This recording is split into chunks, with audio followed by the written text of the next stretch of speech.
Good morning, everybody. Hope you had a wonderful week. Okay. I assume everybody has a wonderful week. Okay. In our last class, we have discussed the introduction of to company income tax. We've talked about several ways in which companies that are not residents in Nigeria could be assessed to tax in Nigeria. We've talked about what a Nigerian company means. We've also discussed relationship between Nigerian company and branch, which of course Mr. Idris also taught you this in your double taxation relief. We talked about the various relationship that exists between a subsidiary and the parent company. Here we said a subsidiary, for example, is not the same as the holding company, and therefore, for the purpose of taxation, they will be taxed differently. We also talked about head office and the branch. Head office and the branch are seen as the same, and they are taxed as a single. Please mute your phone. And they are taxed as a single entity. That was what we discussed in our last class.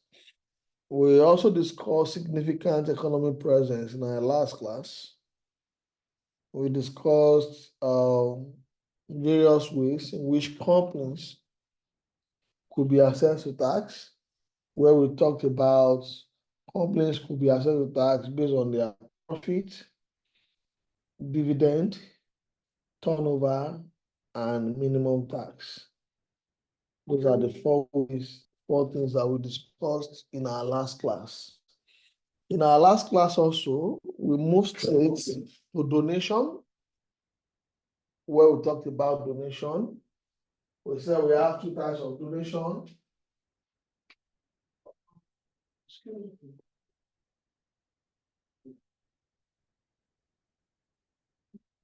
So we have two types of donation. The first one is the regular donation, and the second one is the donation introduced as a result of COVID-19. We talked about that in our last class. And I'm very sure every one of us now, we are conversant with that. In our last class, we also talked about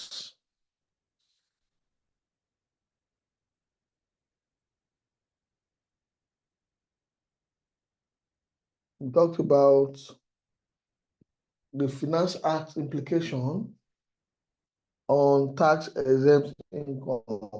What is the Finance Act implication on expenses incurred in deriving tax exempt income? And you remember I told you the implication of that is that such a company will be exempted from the expenses will not be allowable for the purpose of taxation, because why?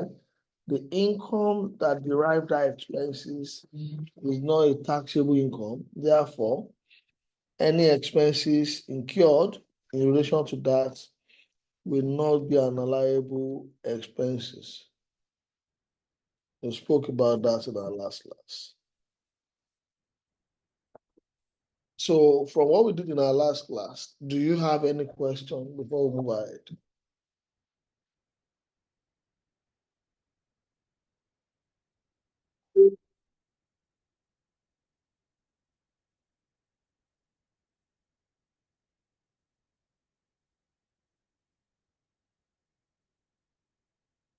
No question? We do not have any question. Okay. We'll move on to the next one. We'll move on to the next one. Today we're going to be talking about Finance Act implication on business reorganization and restructuring.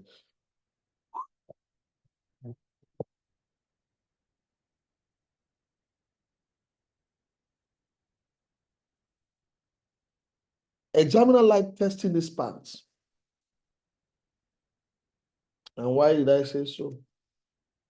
Because there are several questions in the last few diets that examiner has asked questions with regards to the implication of Finance Acts on business reorganization and restructuring. Now, if that is the case, let's quickly look at what business restructuring is and reorganization. So we say where a trade or business carried on by a Nigerian company is sold or transferred to a Nigerian company for the purpose of better reorganization of that business or trade, or the transfer of the management to Nigeria or any asset employed in such a trade or business is sold or transferred, the entity will qualify for some concession after meeting some conditions. So if you are asked what is business reorganization, so you can easily tell the examiner that a business reorganization is a situation whereby business of a foreign company is transferred to a Nigerian company for a better reorganization. So that means a company has been operating on it, and that company now transfer it to a Nigerian company for a better reorganization. Now, there are conditions that must be met if this is going to flow or if this is going to work. Now, one of the conditions is that the taxpayer in this regard must obtain a consent of Federal Inland Revenue Service in writing. So what we are trying to say here is that it is possible that a taxpayer are taking over a company from another company, but maybe they're trying to do shady activities, they did not inform the tax authority. That would not be accepted as business reorganization and structuring. So we are saying for business reorganization and structuring, the consent of the tax authority is very essential. Number two, the companies must prove to the tax authority that they are not related. They must prove to the tax authority that they are not related. They are related, rather. The company must prove to the tax authority that they are related, and their relationship is not less than 365 days before the reorganization. I'm saying that again. The company must prove to satisfaction of the company, of the board, or to the service that there is relationship between the company that is handing over to the other company. And this relationship must not less than at least 365 days before the reorganization. So what we're trying to say here is that we are saying a company has transferred to another company. No problem. But in terms of that transfer must be done within group of companies that are related. One must have control over the other, or the control is among the recognized group of company, you get. And with that, we are also now saying that these companies that are doing this reorganization must be a related party before this whole scenario occurs. So that means if they are related, then it makes a whole lot of sense to us. So the relationship is very key according to the tax law.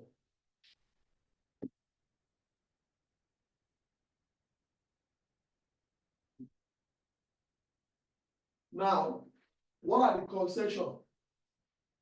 If these conditions are met, there are concessions that the tax authority will give to the taxpayer. You remember, we said there are conditions to be met.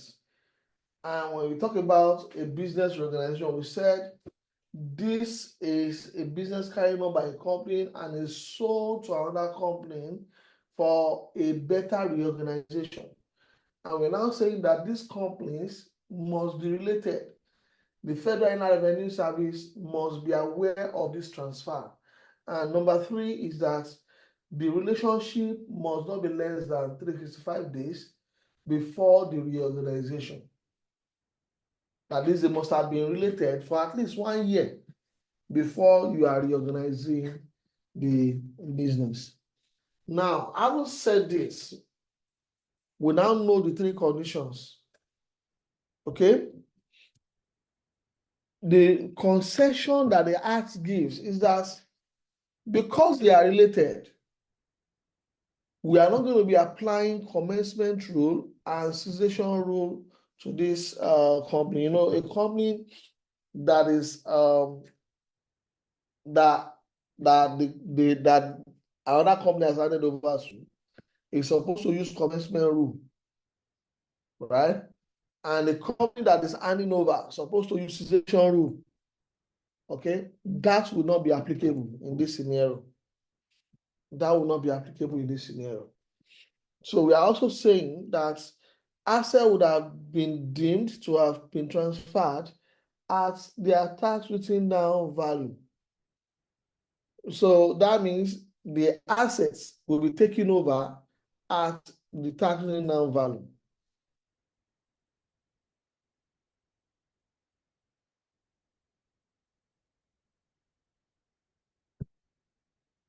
Now, upon asset transferred,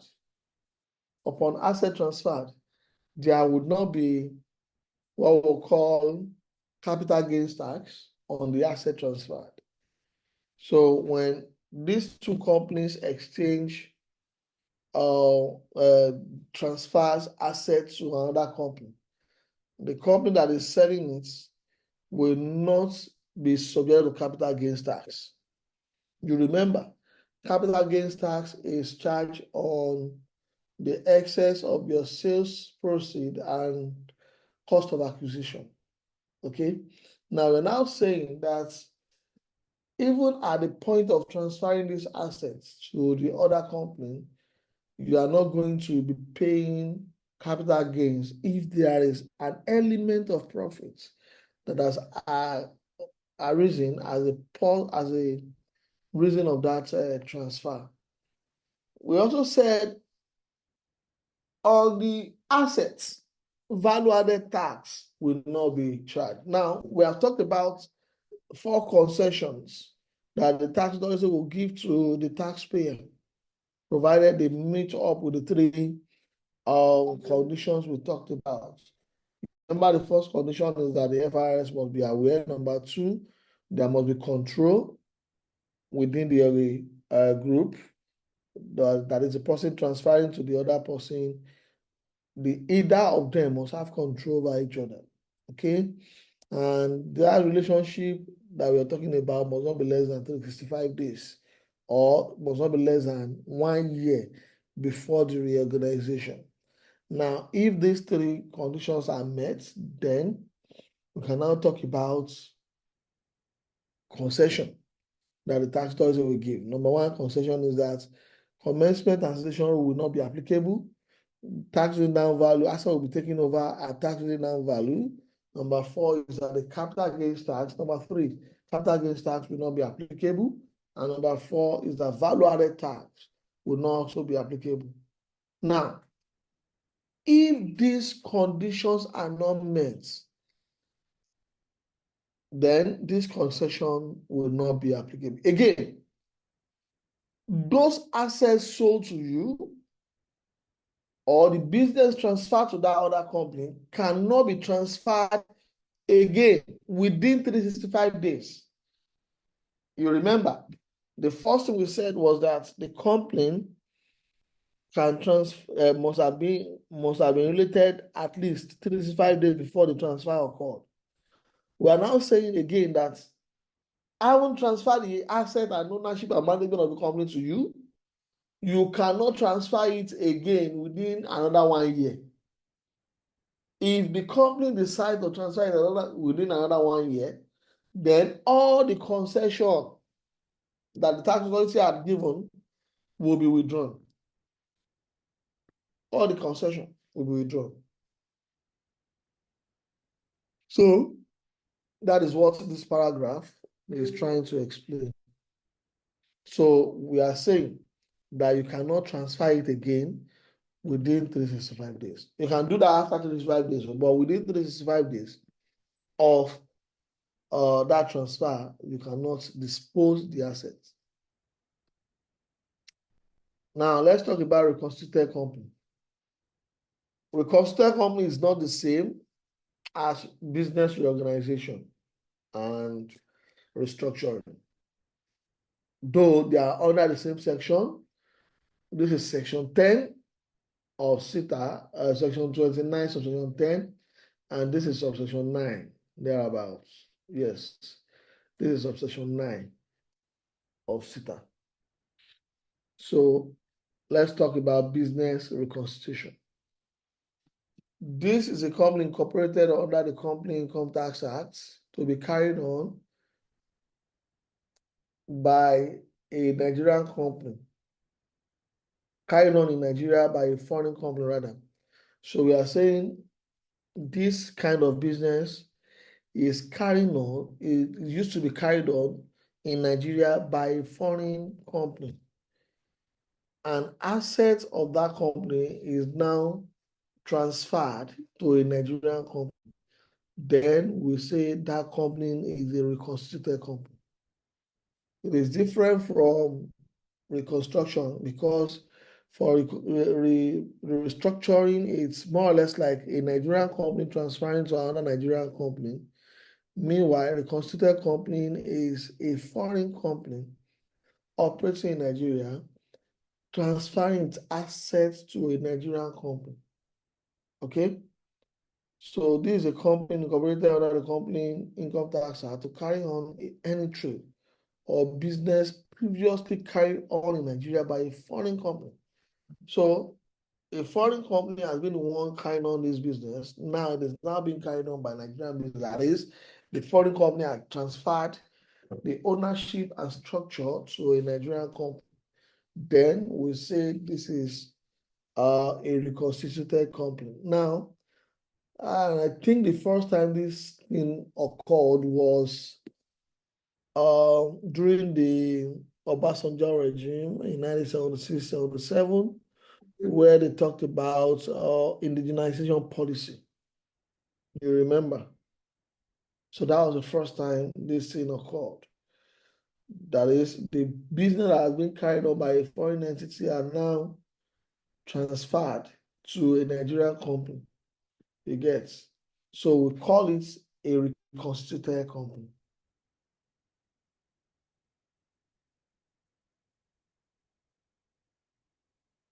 Now, there are also conditions that must be fulfilled when this is going to be allowed to, when the concession that we have below will be granted.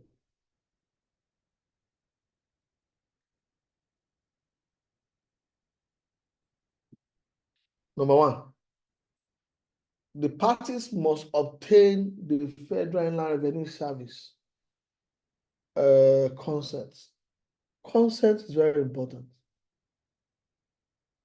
Number two, the Federal Inland Revenue Service must be satisfied that the trade or business carried on by a reconstituted company immediately after the incorporation of that company under the Act is not substantially different in nature from the trade or business previously carried on in Nigeria by the foreign company. So we are saying that the Federal Revenue Service we want to know whether the business that is going to be continued to be carried on by this Nigerian company is the same as that of the foreign company. Then we can now say they are a constituted company. It's the same activity that must be carried on. Now, if that is the case, there are conditions that must be met. And these two conditions, if they are met, the following concession would also be granted. Number one, commencement rule and cessation will not be applicable. Number two, assets will be sold at tax return value. Number three, the reconstructed company shall not be entitled to any initial allowance. Amen. Thank you very much. Baby, mute your phone, please. The reconstructed company shall not be entitled to any initial allowance as respect to those assets, and shall be deemed to have been received all allowance given to the foreign company in respect of those assets. So what we are trying to say here is that the asset you are taking over, you are taking them over at residual value, that is as tax written-down value. By implication, if you take over an asset at tax written-down value, you are not expected to claim initial allowance on that asset because the foreign company had already claimed the initial allowance. The next one, losses can be carried forward for a period of 4 years. Losses can be carried forward for a period of 4 years. Though there is a condition again in section 31 of SITA that says losses can be carried forward for a maximum for an indefinite period. But this, I don't think, is applicable to a reconstituted company. That is that. Do you have any question? Yes, is this last part, please. And this shall be carried forward indefinitely in accordance. It's not a conflict it's not there. applicable. It's not applicable. Okay, so that is okay. It's not applicable.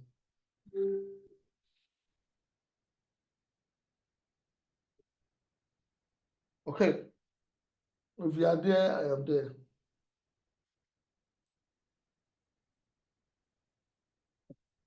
We can actually move on to the next one, which is the tax implication of interest deductibility.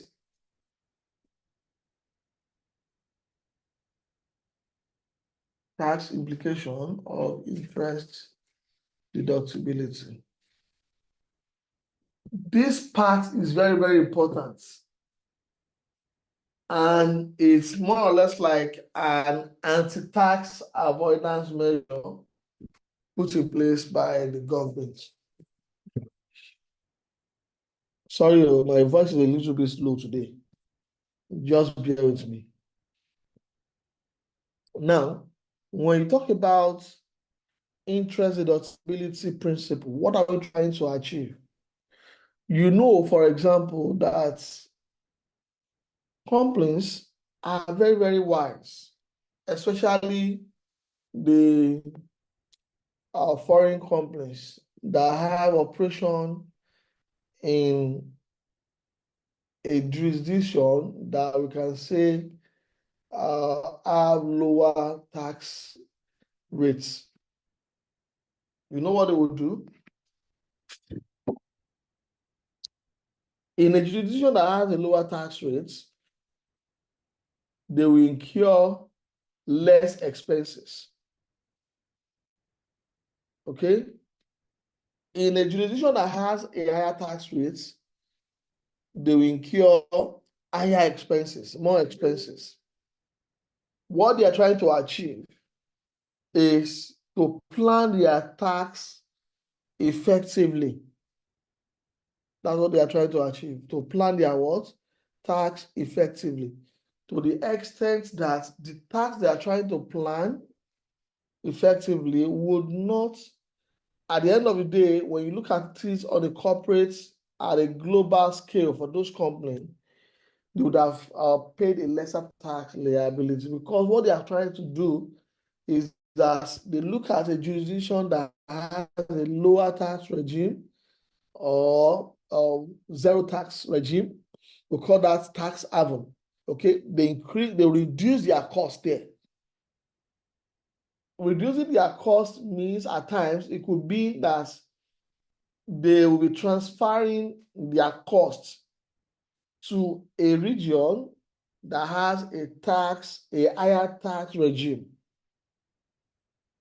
Okay, so that they can have a reduced tax liability. I'll take you again to what we call tin capitalization.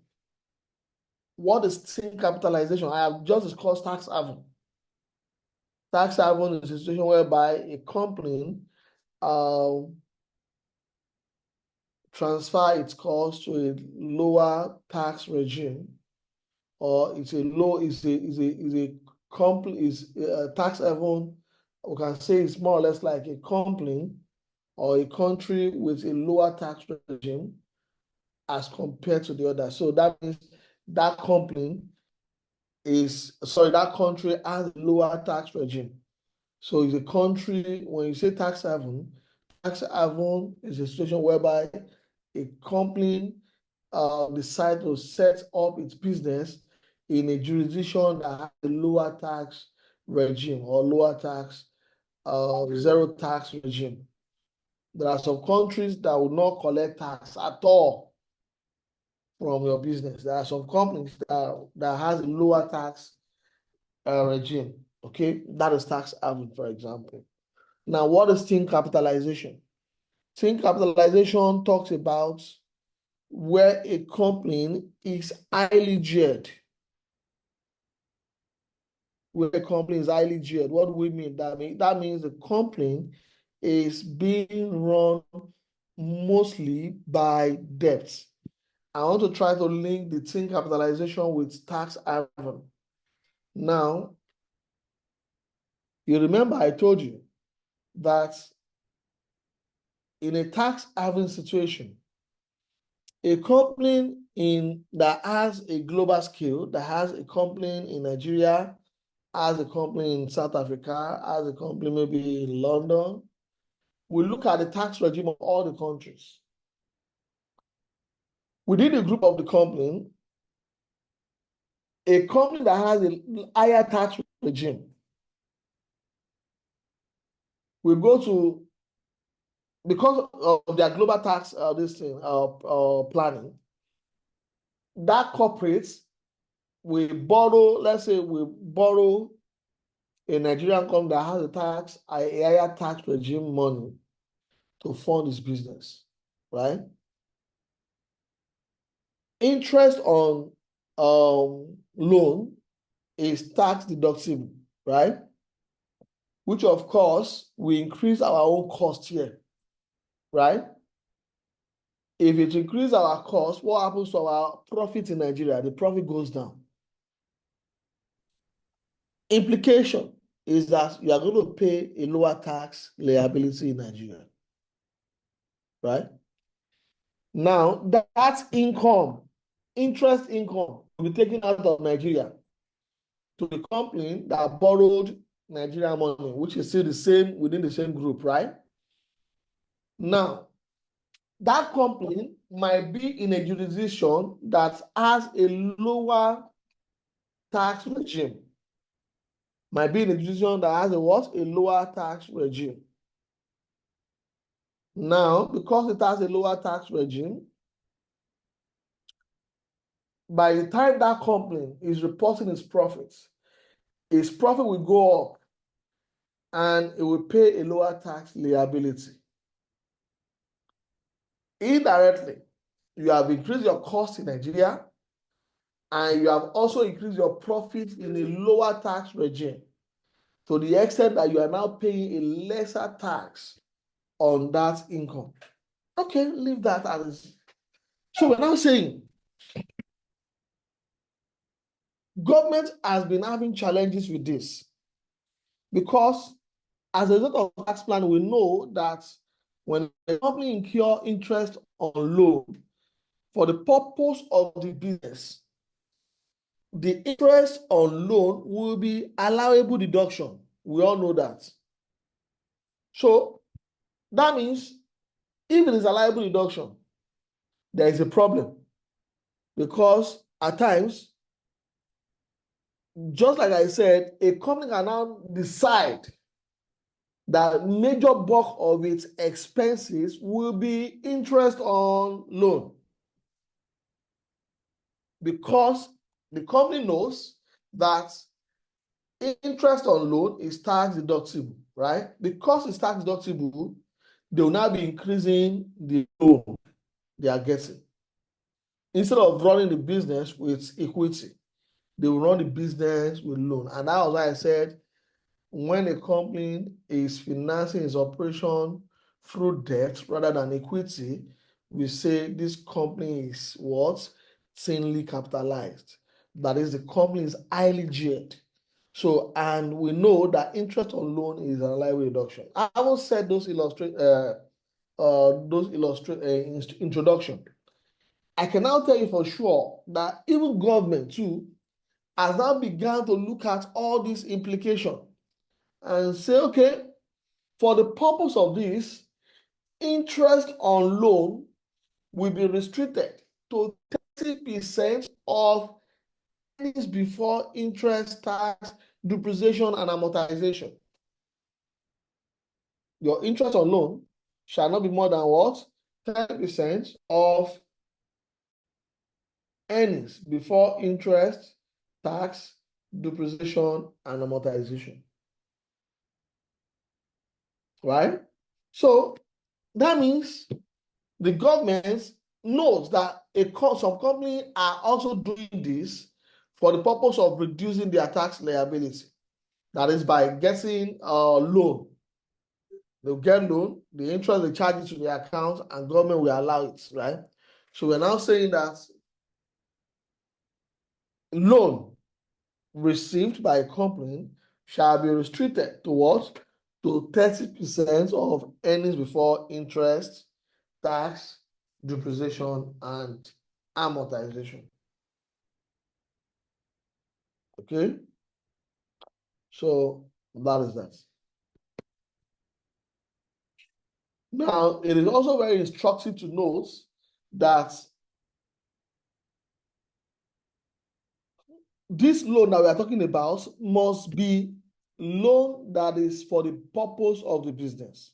So when you have a loan that is not for the purpose of the business, or the loan is through a source that is already exempted from tax, such would not be included as part of this loan that we're talking about. Now, according to the law says that the taxpayer, if, for example, is unable to recoup or to, as a result of this restriction, is unable to get his loan recouped, that is interest on loan recouped in a particular year, that is not unable to charge it to the profit because of this restriction, the taxpayer has right to carry the loan forward for a maximum period of 5 years. The taxpayer has right to carry the loan forward for a maximum period of 5 years. So because of the restriction, you have a loan of interest on loan of 10 million, but the restriction is now saying that you can only take 3 million. The remaining 7 million can be carried forward for a maximum period of 5 years, after which it becomes lapse. Now, we are also now saying that the interest on loan that we are going to be taking into consideration will be on a first in, first out basis. Will be on a first in, first out basis. Let's look at some conditions. You want to ask a question? There are some companies that are exempted from this interest deductibility principle. Number one, it is not applicable to a Nigerian subsidiary of a foreign company engaged in banking and insurance business. It is not applicable to a Nigerian subsidiary of a foreign company engaged in banking or insurance business. The next one is for us to quickly look at the conditions for admissibility of the interest. Number one, the relevant income or profit is not exempt from tax. Number two, the interest must satisfy the only reasonable and necessary principle that we have discussed before. How do you compute this interest deductibility? We quickly need to look at that now. We're going to do that now.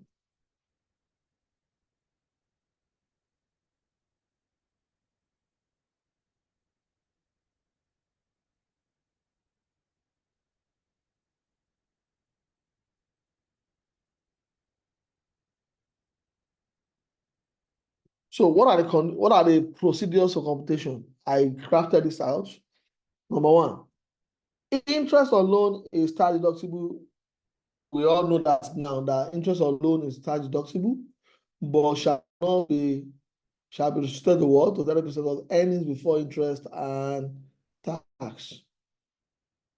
All interests of the business shall be considered in computing the earnings before interest and tax. That is, interest on loan from third party, local or foreign partners.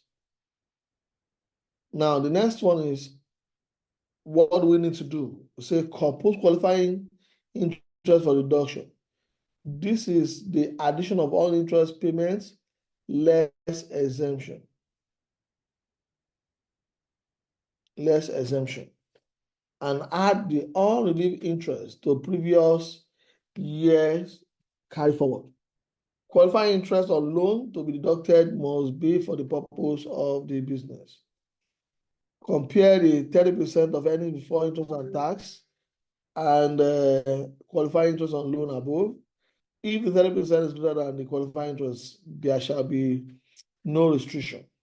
If the 30% is less than the qualifying interest, there shall be restriction, and the balance not allowed will be carried forward for the next 5 years. Now let's go.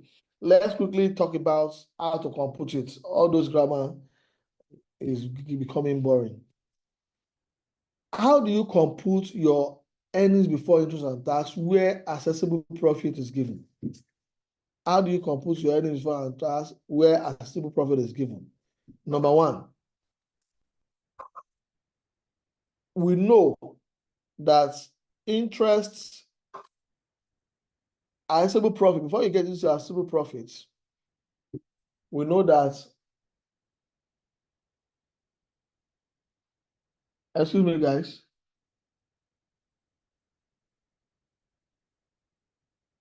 Hello, Mr. Johnson.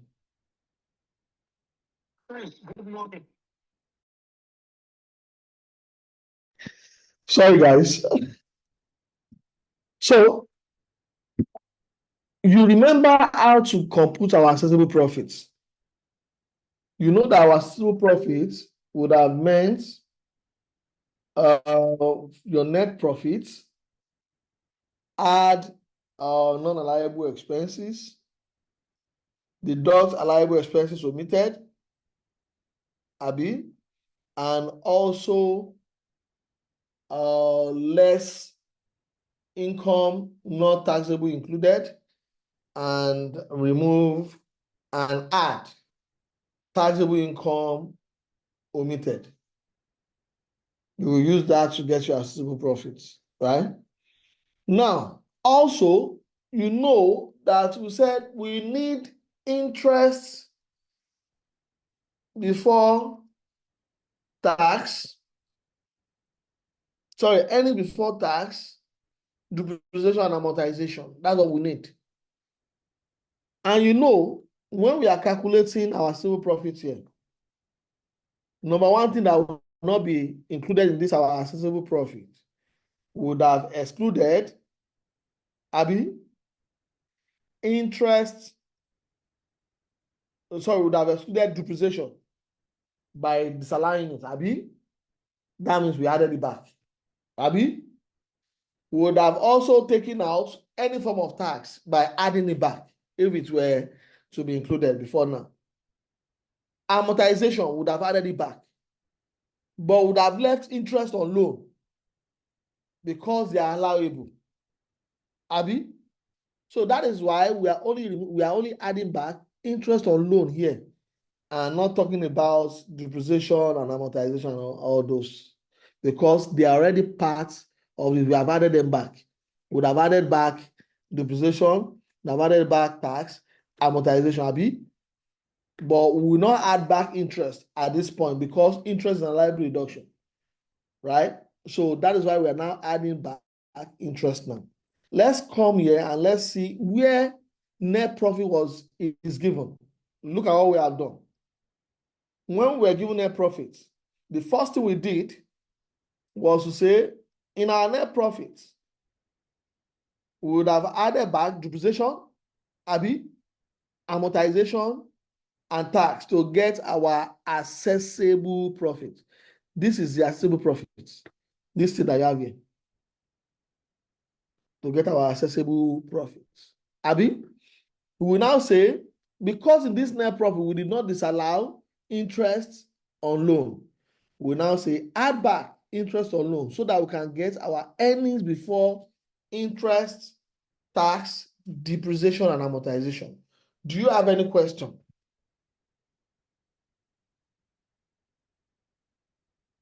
This class is so boring today. You are not asking me questions, and I'm not comfortable with that. Do you have any question? Does it mean that you understand everything I've been explaining? Is when you are done, because it's when you are done. Because I was going to ask if, for instance, this EBITDA now is negative, what happens to the company? You have EBITDA cannot be negative. EBITDA cannot be negative. Before interest, tax. Okay. Well, we call it earnings now. Earnings before interest. So yeah, if it is negative, expenses, then if it is negative, exceed. If it is negative, then this computation will not be necessary. Do you understand me? Yeah, because what I'm driving at is a listen to me.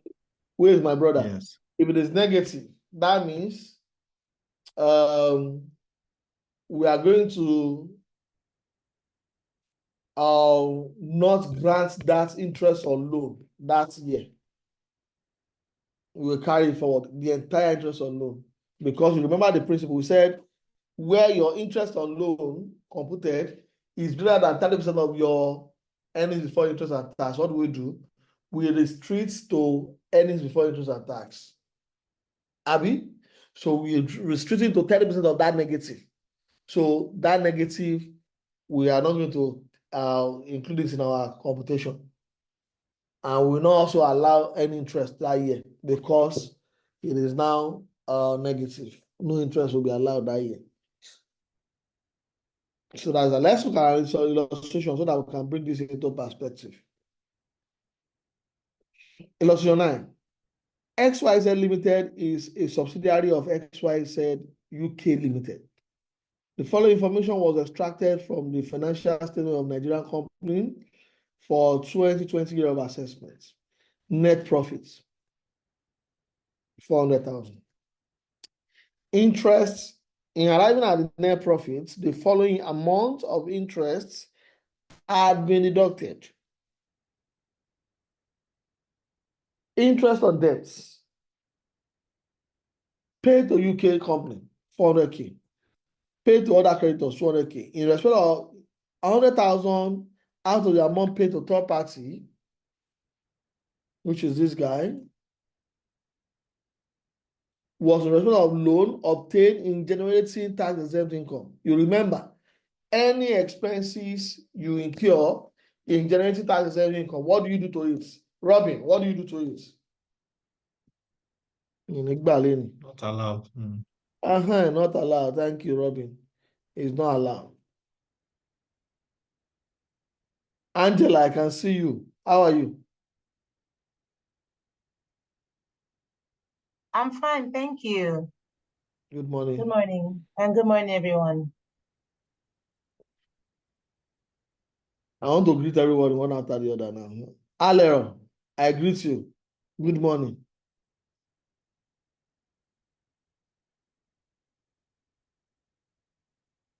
Alero, greet us back, I beg.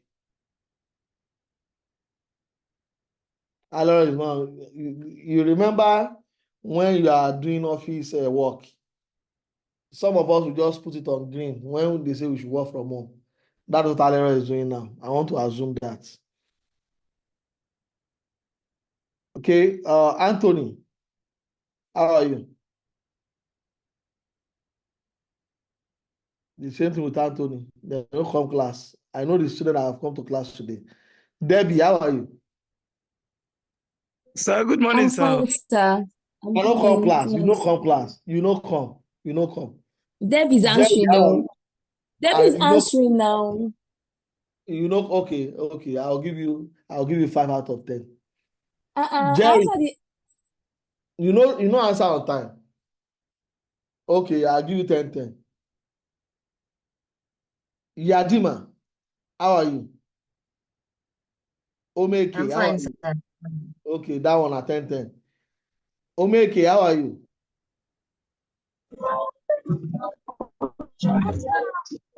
Morning, sir. Good 10, morning, 10, sir. Fine, sir. 10. VC, how are you? Yeah, good morning, sir. I'm fine, sir. Okay. Thank you, Jerry, sir. Prudent, how are you? Good Gloria, morning, how sir. are you? I am quiet, sir. Okay, I can see. Gloria, how are you? I will not greet today. Okay, Gloria will not come class today. Elvis, how are you? I'm fine, sir. Good morning, sir. Okay, 10. Okay, I think Robbie and I have been talking, so we will not ask him how he's doing. Okay, let's go ahead. So let's look at this question. We said any amount that you have paid in respect of any income exempted is not allowable. Okay, so let's go. The first thing that we need to do is to get our earnings before interest and tax and amortization, right? So to get that, we're going to look at all the interest on loan. We'll add it back. If we have depreciation that is given to us in the question, we add it back. Because we don't have that depreciation split out here, that is why we are not adding it back. But if the examiner has told us that included in this net profit, though, there is depreciation, we add it back.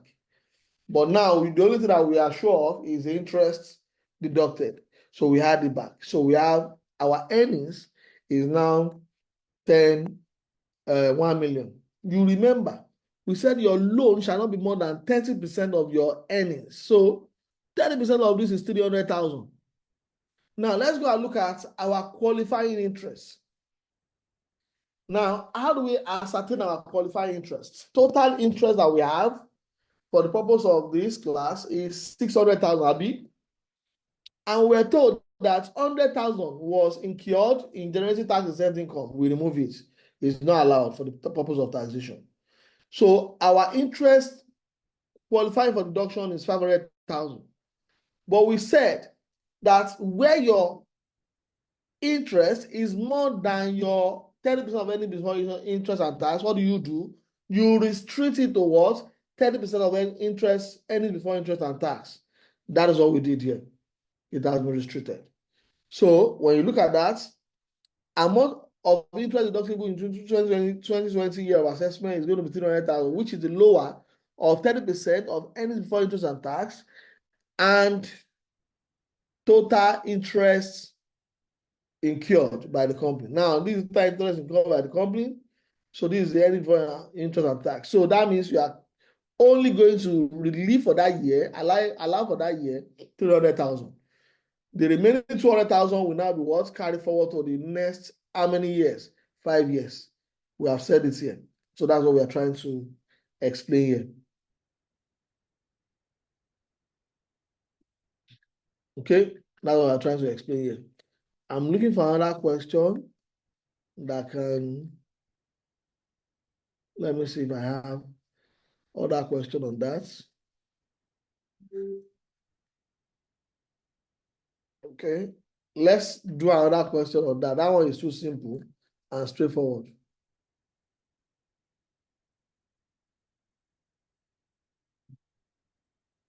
If you have my textbook, you can open it.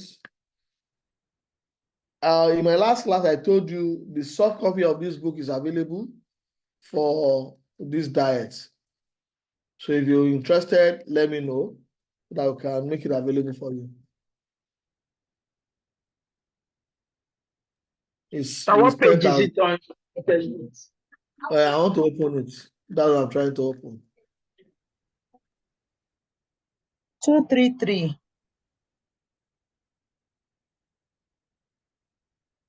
So let's go to 233, just like what person said.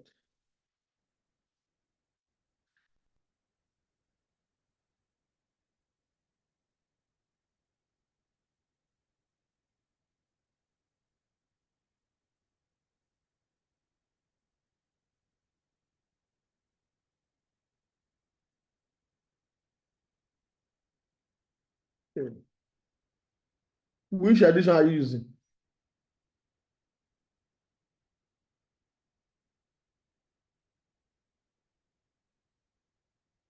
Third. Third edition. It's correct. Yeah. We have a fourth edition, but most likely the question will be the same. Let me see.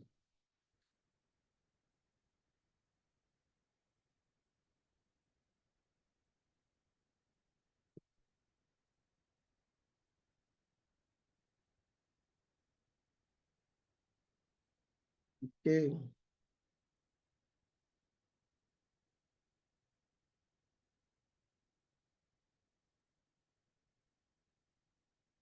Okay.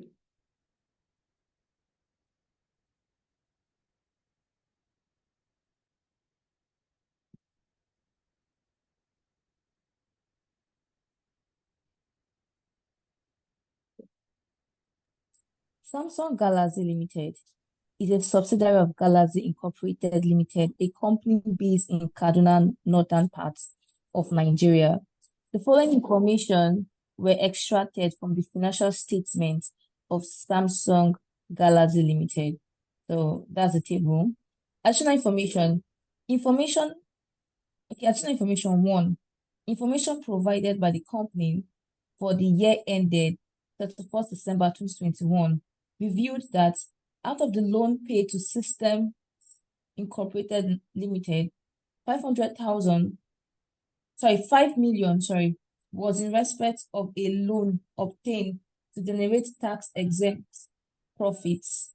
And this was repeated every other year at an incremental rate of 10% per annum. Depreciation and amortization of 1,750,000 were already adjusted before arriving at the assessable profits for each year of assessment. Further investigation revealed that the turnover for each year was understated by 3,500,000, and this was not included in arriving at the assessable profits stated above. Required 1. Compute the interest deductible for all the relevant assessment years. 2. Compute the amount of interest that will be carried forward in each year of assessment and advise the implication of the unrelievable interest in accordance with the Schedule 7 of the 2019 Finance Act. Then compute the 2024 tax year unutilized interest to be carried forward to 2026 tax year. Then the last one, compute the revised assessable profit for each year of assessment. So the first thing we need to do is to calculate our earnings before interest and tax, depreciation and amortization. Abi? Now, I'll start from each of the years. You remember we have, if you look at the question vividly, we have 2022, 2023, and 2024. To turn that to year of assessment, it will be 2023 year of assessment, 2024 year of assessment, and 2025 year of assessment, right? So I'll take my civil profit for 45 million, 40 million, and 37 million 500, right? So we were told that included, you remember the first thing I told you, to get your earnings before interest and tax and amortization, all the interest of the company is what you are going to account for. Because number one is that earning before interest and tax, depreciation and amortization is not a tax term. It is an accounting term. You get? And in accounting, we take cognizance of all activities, irrespective of what the tax law says. And that is why we are going to take even the interest that has been exempted by the tax law. We also take it as part of the interest. So we are taking all the interest, right? So I'll say the first one, they said included, they told us no problem. We are taking it. We are not concerned about that. The next one is turnover. We were told that the turnover was understated. That means the profit that was reported was lesser, Abi. So we had it back. And we also had all our interests, we had them back. So that we get our earnings before interest, tax, depreciation, and amortization, Abi. So that's how we got these numbers. Do you have any question for me? That's how we got these numbers. Now, having said that, you now remember, we also said we must calculate 30% of this. 30% of earnings before interest and tax and amortization, you must calculate it to compare with the total interest of the company, right? So 30% of this gave me 31 million. The other one was 25 million. The other one was 16 million. So I have that saved somewhere. The next one is for us to calculate our total interest and to calculate our qualifying interest for deduction. Now, interest on loan paid to Galaxy Limited, and we also have interest on loan paid to System Incorporated. We add all those together. We have 55 million, 41 million, 14.6 million. The next thing that we are going to do is to less interest not allowable for the purpose of taxation, interest exempt. And you remember that when I told you about interest exempt, sorry, when I told you about when the question gave us, they told us that the interest is increasing at an incremental rate of what? 10%. Abi, you can use your gross rate to calculate it, the one you do in your SFM, or you just increase it 10% on year-by-year basis. So if I say 5 million,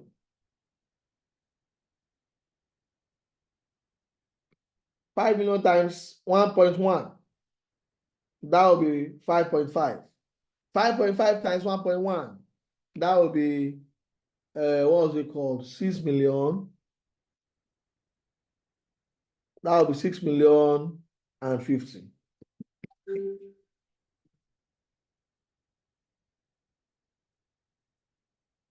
Do you understand me? That's how we got that. Or to get the first year, that is after the first one, you can say 5.5 million multiplied by 1.1 raised to power 1. That will give you 5.5. The next one, you can say 5 million multiplied by 1.1 raised to power 2.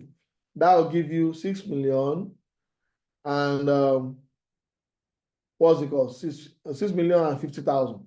You can do it that way. Or you just say, once you get this one, multiply it by 1.5, 1.1 again, you will get this answer.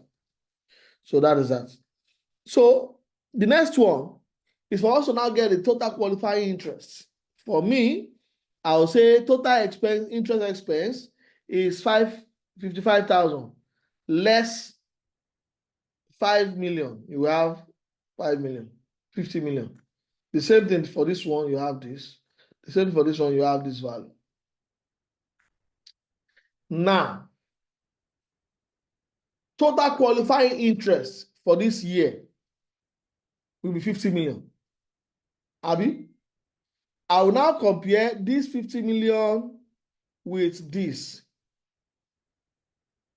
I'll compare the 50 million with my maximum allowable. That will be what? The difference between the two will be disallowed in this year, isn't it? So the maximum allowable for me this year is 31 million. It's 31 million. So for the purpose of my computing of allowable expenses, I will just disallow this. I'll disallow this. So that means the balance, that means this 50 million is already included in our expense. So I am only disallowing 18 million. This 18 million that I disallow, you remember, the Act says you can carry forward for a maximum period of what? 5 years. So I'll carry this one that I disallowed this year to the next year. Now, in this my next year, my qualifying interest is 35 million. Plus the unutilized interest that I'm bringing forward from previous year, which is 18,950,000. If I add this together, I have 54 million. But what is my maximum for this year? The Act says I should take 25 million. So, and I have 54 million. So the balance of 29 million will be carried forward. I bring it forward in here. Also, I already got this. I'll add it together. I have 37 million 700. Meanwhile, the Act says I cannot take more than 16 million this year.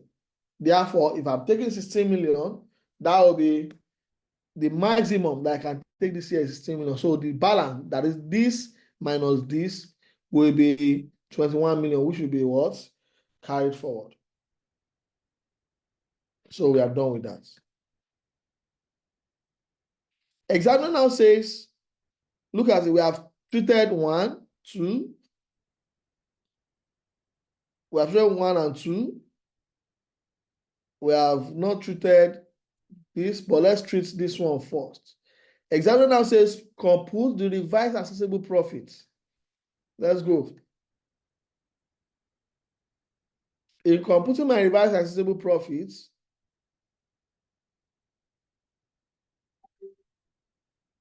what will I do? I will take my accessible profits. I didn't compute it in the book, but I can tell you what to do. So what I will do is to say accessible profits, 45 million.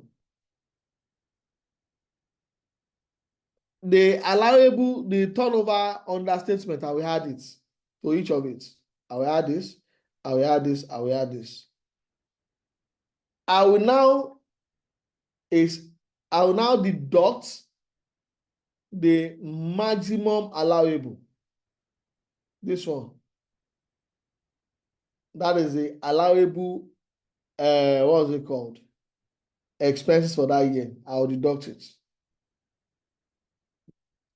to get my revised accessible profit. Do you understand me? That's what we'll do. We take this, we add this back, we deduct this to get my allowable expenses. So that is that. Any question? If you have the textbook, please help me scan it, scan that page, and send it to the class forum. Thank you.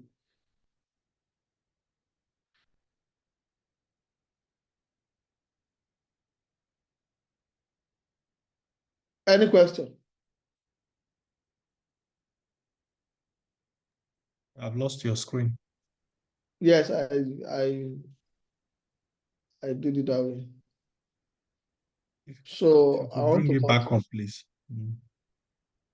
now I want to continue with the other spreadsheets, the other one. This is where we are. So we are done with interest deductibility principle. So let's go and take it one after the other. In our last class, we talked about dividend computation, how to compute your dividend. Now we are moving. We also did minimum tax last week. So today we are moving to the third one, which is ascertainment of total profit. And how do you compute tax on it? Now, for total profit, you remember, I told you, for us to be able to compute our total profit, 3 companies are very important. When we started this class, I told you, one of the things that Finanza brought is the 3 types of company. We have the medium-sized company, we have the small company, and we have the large company. How do you identify a company that is called a small company, the large company, and the medium-sized company? Now, a company that is called a small company, the threshold is 25 million. Your turnover is between 0 and 25 million. Meanwhile, if a company is a medium-sized company, is above 25 million but less than 100 million, that's your turnover threshold. Meanwhile, if you are a large company, anything above 100 million and above, you are a large company. That is, if the company has a turnover of 100 million and above, such a company is regarded as a large company. Having said this, what is the tax implication?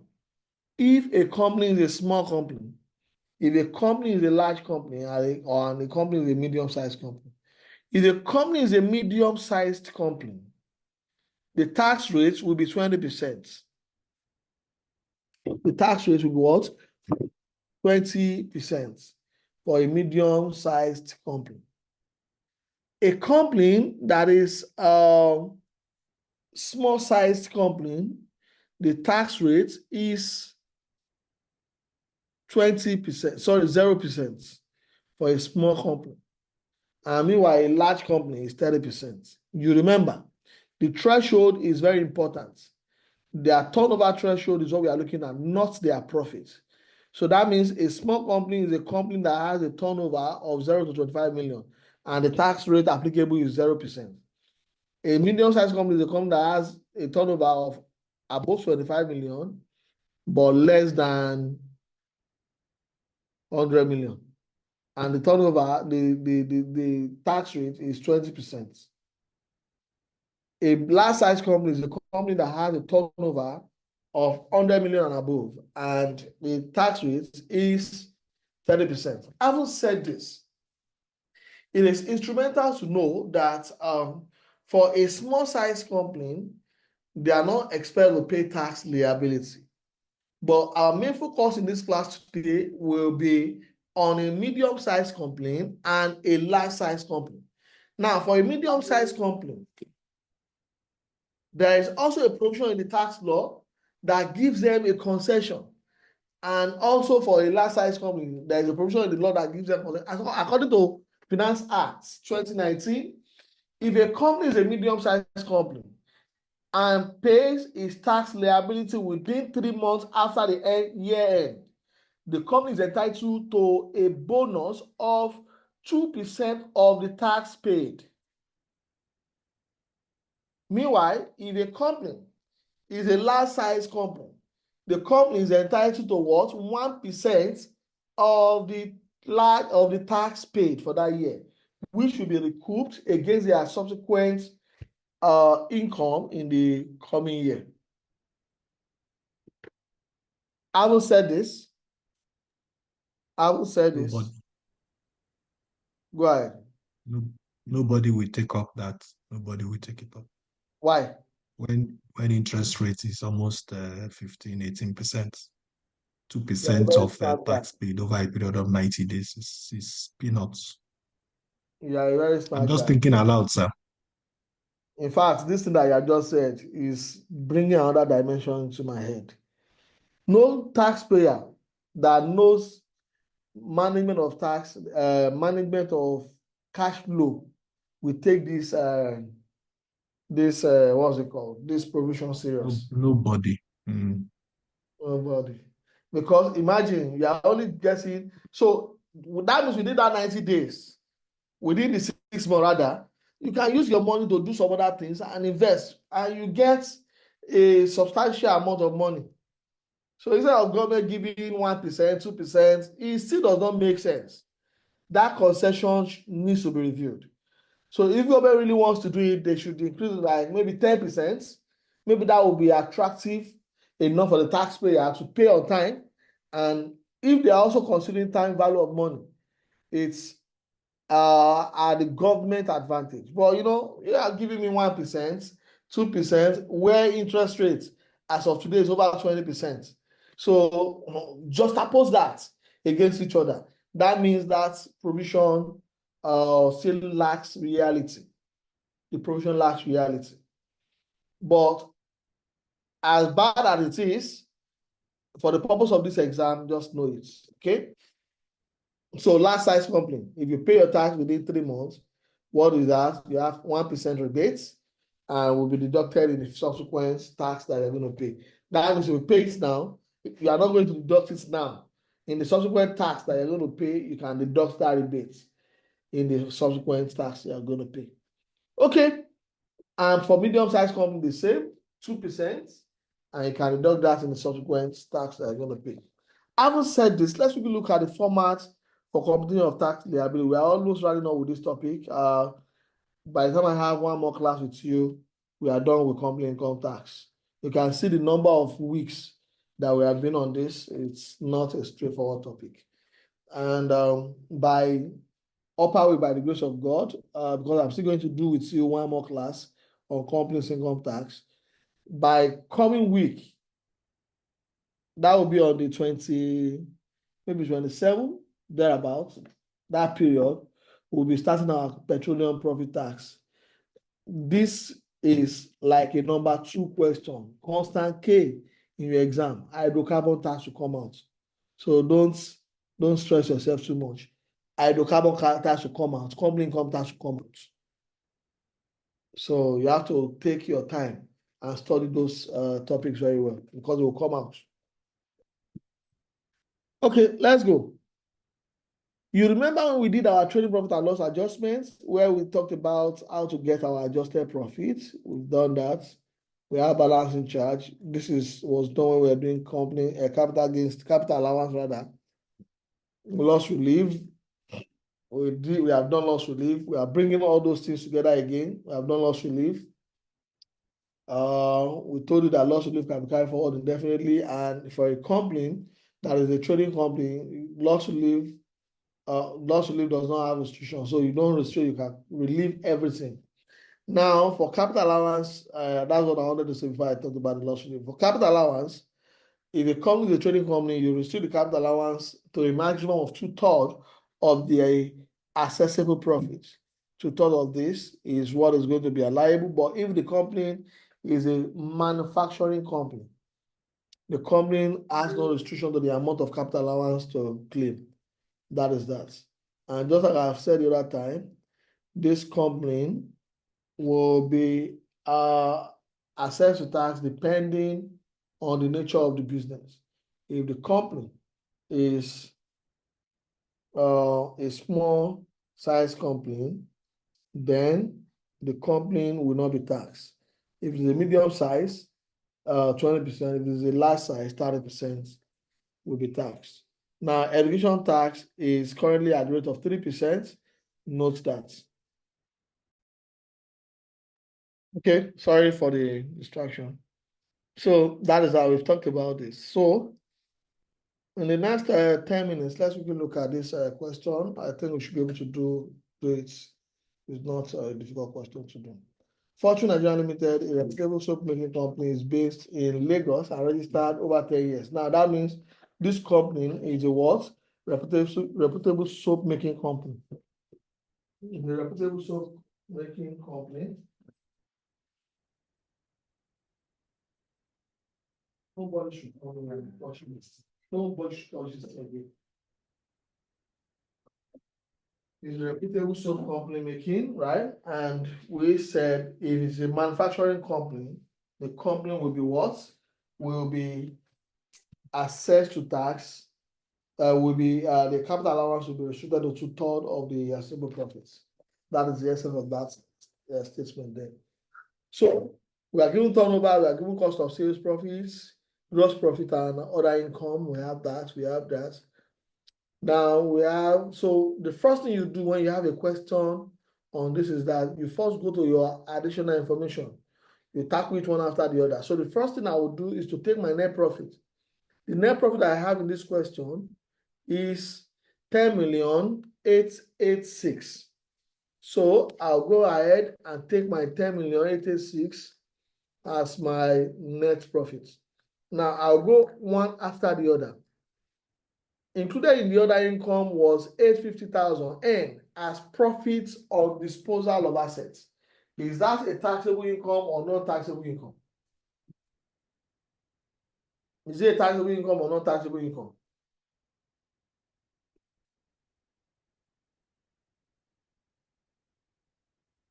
Is it a taxable income or not taxable income? Jerry, profit on disposal of fixed assets, taxable or not taxable?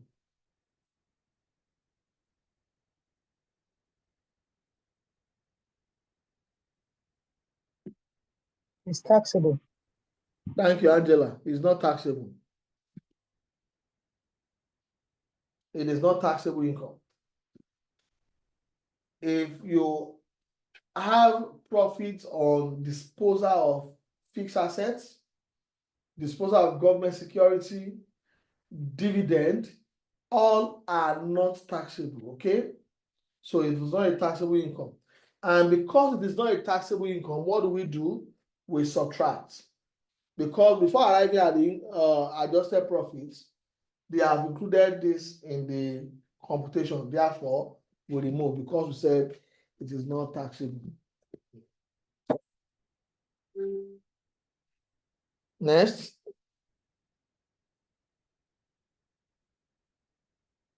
Salaries and wages included housing allowance of 10 senior management staff who were paid the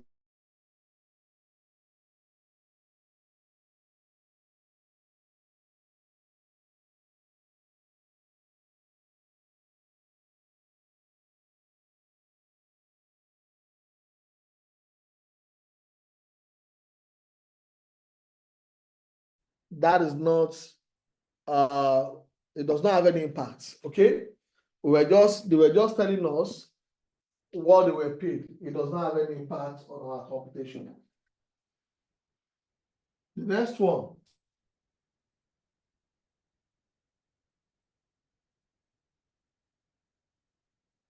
The next one. They said 1/4 of the expenses on rent was paid on the apartment occupied by the father of the managing director. What's the treatment of this? Is it an allowable expenses or not allowable? Disallowed. Not allowable. Not allowable, thank you. So what do? 1/4 of the rent will be disallowed. Abi? The next one. Now, in this question, let's assume we have electricity. 1/4 will be disallowed. If this company pays tenement rates, 1/4 will be disallowed. The next one. Half of the advertisement cost was incurred on sponsorship of television program where airtime was allocated for the promotion of their products. Is it allowable expenses or not allowable expenses? Allowable. Allowable. It's allowable. The next one. Public relation of 3 million included the sum of 300,000 paid as commission to the agent. Allowable or not allowable?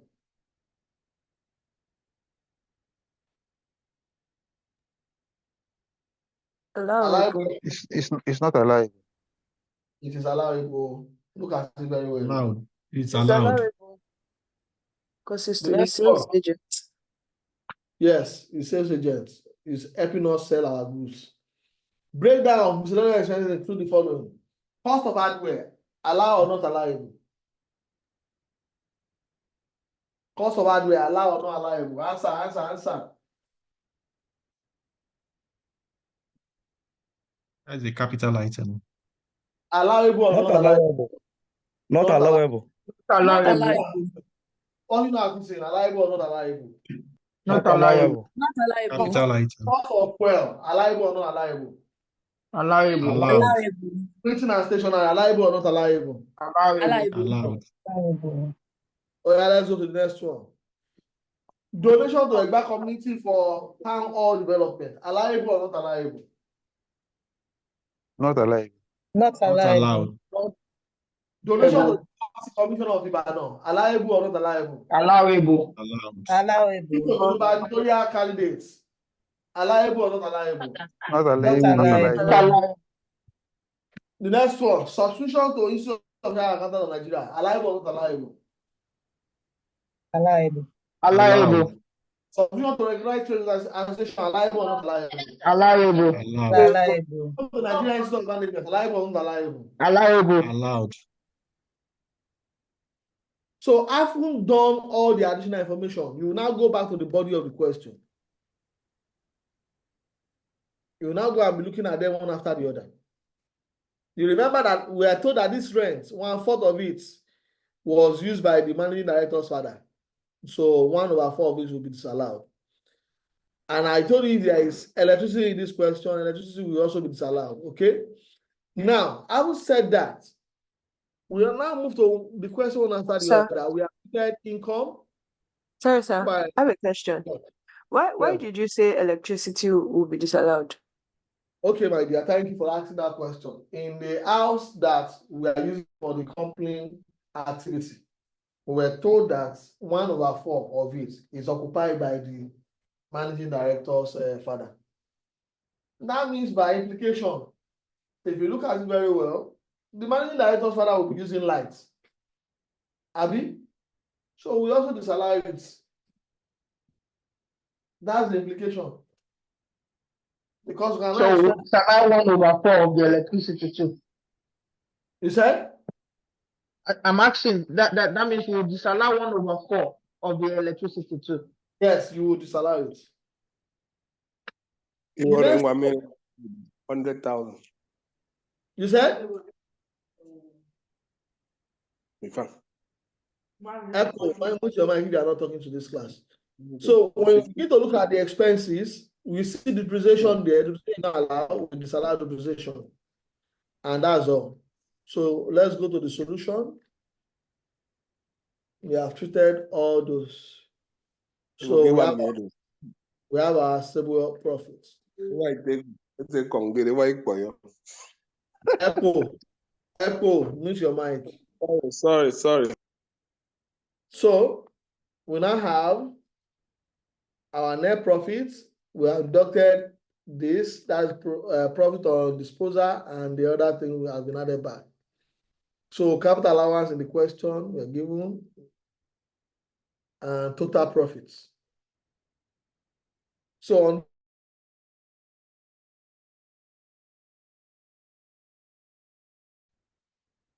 the turnover is 100 million and above. That means this company will be a large size company. So we use 30% to calculate the tax rates, and education tax, we use that.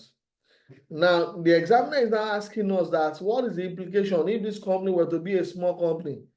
Would your answer be different? Yes, your answer will be different because, sorry, if it's a medium-sized company or a company that has a turnover of 90 million, would this affect your answer? Yes, it will affect your answer because your company of tax liability will now be 20% as against 30%. Do you understand? The commission will now be what?